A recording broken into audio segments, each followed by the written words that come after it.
joining us now on the economy. White House Council of Economic Advisors Chair Jared Bernstein comes on good or bad, thick or thin, no matter what, and you always put a pretty good light on what the Biden administration has been trying to do. Jared, it's good to have you on. Thank you.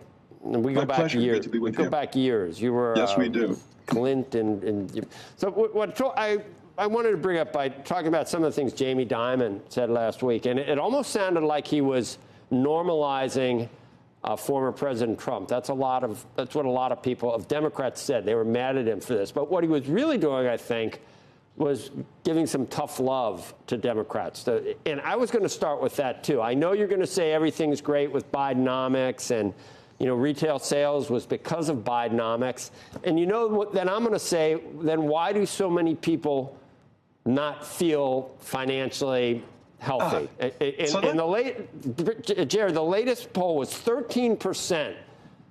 It's an ABC Ipsos poll. 13% of Americans feel like the Biden administration has benefited them financially. I think you got to own that and try to address it instead of just saying that they don't know what, you know, they don't know what, well, they're wrong about what they're feeling. No, you know, we definitely, I guarantee you, we believe that people, consumers themselves, are the best arbiters of their economic conditions. But let me begin by citing a headline from no less than CNBC.com from last Friday. Quote, consumer sentiment surges while inflation outlook dips, and that's from the University of Michigan survey.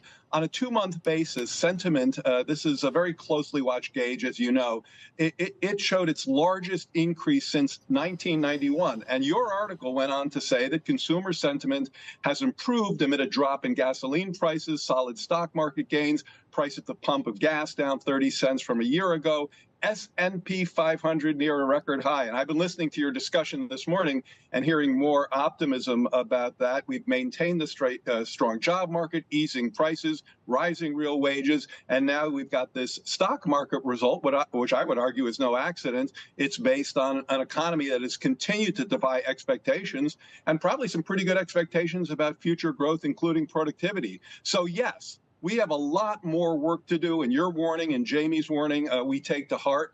But the question is, are we on the right path? And I think the sentiment indicators are clearly beginning to reflect that.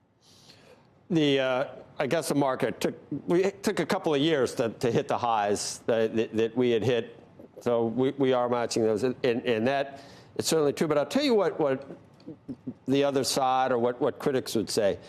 Sure, if you use a lot of fiscal stimulus and a lot of monetary stimulus, you're going to get a pretty solid economy. It's going to have the look of a solid economy because obviously it's Keynesian.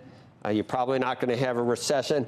But what it results in are at least maybe it's a temporary inflation spurt, but it was a really nasty one, Jared. And it was so nasty that now it's come down. As you say, gas prices have come down, inflation has come down, but people are still spending 30% more at the grocery store, even though now it's only going up at 3%. That's still in there. And wage gains, real wage gains didn't start until mid last year. So people are still, their buying power is less than when President Biden came in. And you just have to acknowledge that and not say everything's great and that Bidenomics did all this. As I said in my first set of comments, and as the president says, every time he talks about this, prices are still too high. We very much agree with that part of your rap. But let me tell you where I think you're a bit stale there, my friend. When it comes to two issues there, both fiscal policy and inflation.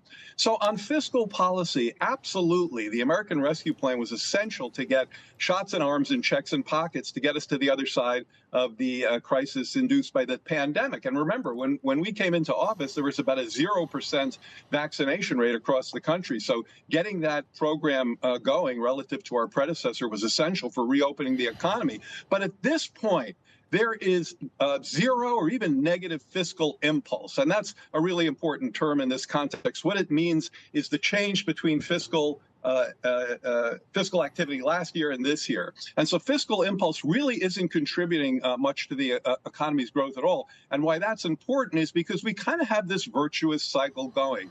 We have a 70% consumer spending economy. When you maintain an unemployment rate that's been below 4% for almost 2 years, and inflation is easing as much as it has, and that's the other part I want to push back on, those real wage gains, which have been year over year growing for 10 months in a row. Now, we need more of that, but it's not just a blip.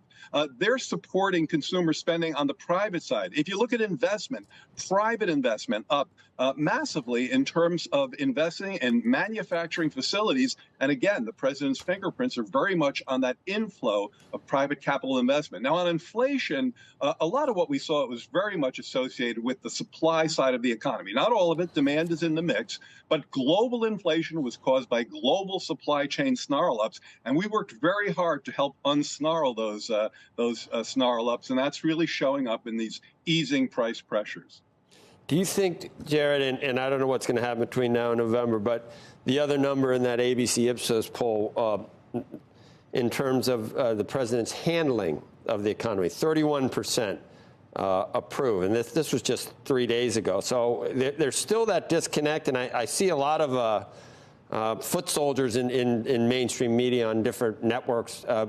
Again and again, they almost sound like you. They bring up 10 reasons why Americans really aren't feeling the right thing. They need to be told what they're actually feeling about their economic situation. Do you think it's going to improve you think it's going to come around? You're not going to have to try to convince people that they're wrong about how they're feeling by November? Do you think that the consumer... We never try to convince anybody, but how you're feeling is how you're feeling. So what I've tried to report to you today is people's own statements on how they're feeling. In terms of the sentiment poll from University of Michigan, we just saw the biggest 2-month increase in that poll about how people are feeling about the economy since 1991. That's over a 30-year span. So I think you have to incorporate that into your discussion. Now, is that index or any other index where we need it to be? Probably not. And therefore, we have to keep working. But the question is, are we on the right path? Are the sentiment indices moving in the right direction? And yes, both that and the Conference Board Index also moved up.